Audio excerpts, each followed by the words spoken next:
last episode, we went through the process of harvesting chlorella algae from its culture and extracting the lipids from it. And an instrumental piece of equipment that was used for the extraction was the soak slit apparatus that I used. Soak slit extraction is a convenient and rather efficient way of extracting compounds from a material, and is often higher yielding than many other alternative options. A crucial part of what makes soak slit extraction work is the continuous refluxing of solvent so that an extract is leached from the substrate, which can then be recovered in a separate process. And a big part of what made that possible was actually the condenser that was attached on top of the main extraction chamber. In chemistry and in many other adjacent works,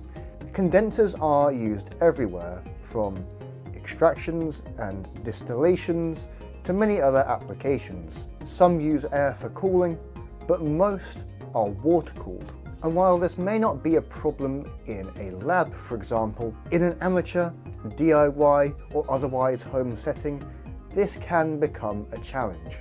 A simple solution for water cooling condensers would be to hook hoses up to your kitchen taps. However, not everyone wants to turn their kitchen into a science lab. In today's episode of Doing It Ourselves, I'm going to share my solution to this. So without further ado, let's begin. Okay, so this is the water source that I used for both the soak slit extraction and the distillation in my previous video.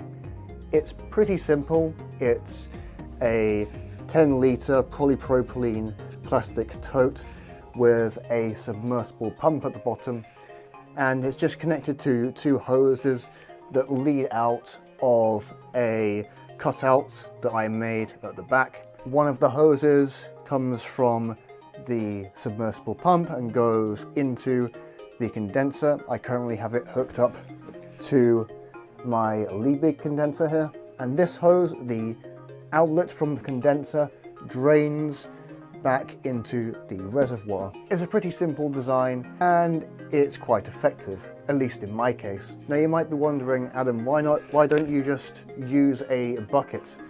It's much simpler than making this sort of contraption or what have you.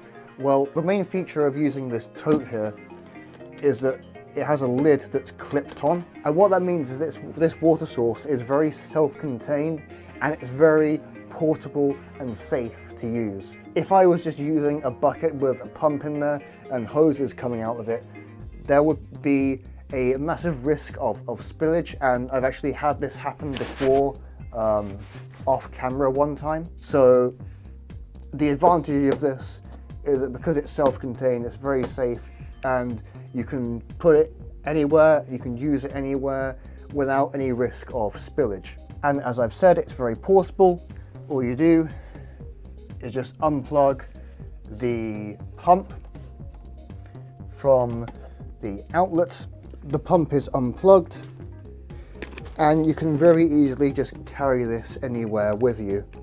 Now, if you want to increase the performance of this, you can do stuff like adding cold packs or adding ice to this, and that will certainly help a bunch for cooling for whatever you're trying to do, whether that be condensing for an extraction or distillation or what have you. So yes, it is a very simple idea, and others have likely thought of it, but nonetheless it's still a very useful thing for DIY settings, citizen scientists, and I'm sure others will find use for it as well. But it's just a simple tip I wanted to showcase.